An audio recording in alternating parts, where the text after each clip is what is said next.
Bismillahirrahmanirrahim. Assalamualaikum warahmatullahi wabarakatuh. Sabahul khair. Kaifa halukum jami'an? Alhamdulillah. Alhamdulillahi rabbil alamin. Wabihi nasta'in wala umuru dunya waddin. Wassalatu wassalamu ala asrafil anbiya'i wal mursalin. Wa ala alihi wa sahbihi ajma'in, amma ba'du. Pertama-tama marilah kita panjatkan puji dan syukur kehadirat Allah Subhanahu wa Ta'ala yang telah memberikan kita nikmat iman, ihsan, dan kesehatan sehingga pada hari ini bisa bertemu kembali. Dan tak lupa pula salawat serta salam tercurahkan kepada baginda kita, Nabi kita, yaitu Nabi Muhammad Sallallahu Alaihi Wasallam. Perkenalkan, nama saya Nurul Khairiyah dari jurusan Pendidikan Bahasa Arab semester 5 kelas B. Di sini saya akan memaparkan mata kuliah telaah materi Bahasa Arab MTS dengan tema yaitu indikator pencapaian kompetensi pelajaran Bahasa Arab MTS. Nah, di dalam tema ini ada beberapa pembahasan, yaitu di sini saya akan membahas yang pertama, yaitu cara mengembangkan indikator pencapaian kompetensi. Nah, sebelum ke pengembangannya kita harus tahu terlebih dahulu apa itu indikator pencapaian kompetensi. Nah, langsung saja ke pembahasan yang pertama, yaitu indikator pencapaian kompetensi atau IPK adalah penanda pencapaian kompetensi dasar yang ditandai oleh perubahan perilaku yang dapat diukur. Nah, itu pengertiannya. Sekarang ke pengembangan indikatornya. Nah, pengembangan indikator disesuaikan dengan karakteristik siswa, mata pelajaran, kemudian kata satuan pendidikan, kemudian potensi daerah, serta dirumuskan menggunakan kata kerja operasional atau KKO yang terukur. Nah, kemudian dalam pengembangan indikator pencapaian kompetensi juga memperhatikan hal-hal sebagai berikut. Nah, yang pertama harus tentukanlah proses berpikir yang akan dilakukan oleh peserta didik untuk mencapai kompetensi minimal yang ada pada kompetensi dasar. Nah, kemudian yang kedua yaitu rumusan IPK atau indikator pencapaian kompetensi ini menggunakan kata kerja operasional atau KKO yang bisa diukur. Kemudian pembahasan yang kedua yaitu mengenai rincian indikator pencapaian kompetensi dari kompetensi dasar 3 dan kompetensi dasar 4 sesuai dengan kedalaman dan keluasan rumusan kompetensi dasar.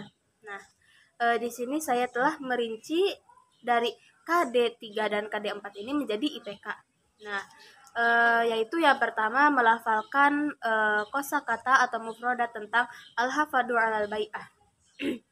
Nah, di sini siswa itu diharuskan melafalkan kembali apa yang telah diucapkan oleh gurunya. Misalnya, guru mengatakan al-hafadu. Nah, siswa itu harus mengikutinya. Kemudian yang kedua yaitu menghafal. Nah, di sini siswa itu diharuskan menghafal kosakata tentang al-hafadu 'alal bai'ah. Kemudian yang ketiga yaitu mengartikan kosakata tentang al-hafadu 'alal bai'ah. Setelah menghafal, si siswa juga harus tahu artinya dari kosakata yang telah dihafalkan tadi. Nah, kemudian yang keempat yaitu membaca kosakata tentang al-hafadu 'alal bai'ah. Nah, kemudian yang kelima yaitu menerjemahkan kosakata tentang al-hafadu 'alal bai'ah. Menerjemahkan dan mengartikan itu sama saja. Nah, kemudian yang keenam yaitu menyusun kalimat bahasa Arab sesuai dengan tarokib atau kaidah-kaidah bahasa Arab. Di sini tarokibnya yaitu isim tafdil. Nah, yang selanjutnya yaitu menganalisis teks hiwar atau percakapan yang ada di dalam tema al-hafadu 'alal bai'ah. Nah, Kemudian yang ke-8 yaitu menyusun beberapa kalimat menjadi paragraf. Jadi misalnya ada kalimat kemudian dibuat menjadi paragraf. Nah, kemudian yang selanjutnya itu menyusun kata menjadi kalimat sempurna bahasa Arab yang berkaitan dengan materi al-hafadhu al-bai'ah. Nah, misalnya yang ini menyusun teks menjadi kalimat. Jadi, misalnya ada satu kata misalnya al-hafadhu, dibikin kalimat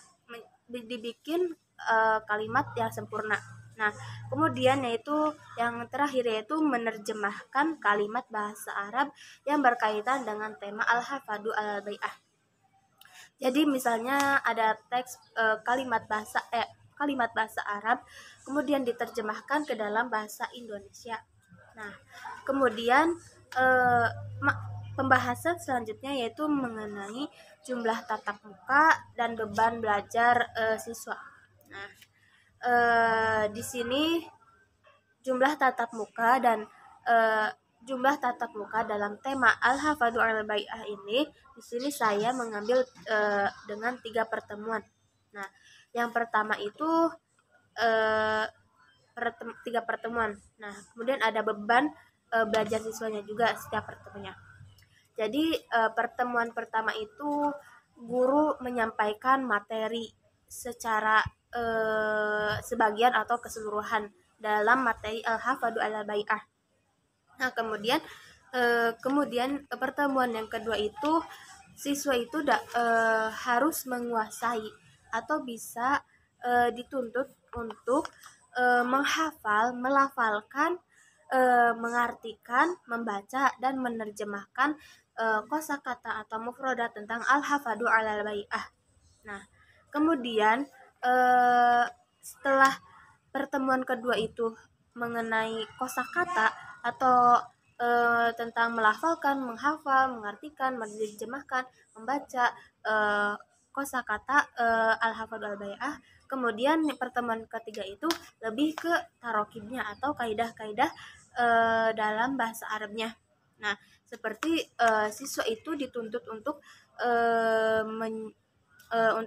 menyusun kalimat bahasa Arab, atau awalnya dulu untuk menganalisis atau mengetahui kaidah-kaidah bahasa Arab, yaitu isim tafdil, mengetahui itu ya terlebih dahulu. Nah, setelah itu siswa itu dapat menyusun kalimat bahasa Arab sesuai dengan tarokibnya atau kaidah-kaidah bahasa Arabnya.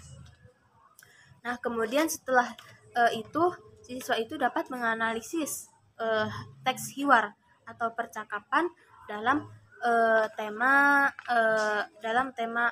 al-hafadhu al-bai'ah. Nah, setelah itu si siswa juga menyusun beberapa kalimat menjadi paragraf, kemudian menyusun kata menjadi kalimat sempurna, kemudian menerjemahkan kalimat bahasa Arab yang berkaitan dengan al-hafadhu al-bai'ah. Jadi jumlah tatap muka untuk materi atau tema al-hafadhu al-bai'ah ini itu membutuhkan 3 pertemuan dalam 1 semester. Mungkin cukup sekian materi yang bisa saya dapat sampaikan mengenai indikator pencapaian kompetensi pelajaran bahasa Arab MTS. Kurang lebihnya mohon maaf. Syukran katsiran ala ihtimamikum wa istimaikum. Wassalamualaikum warahmatullahi wabarakatuh.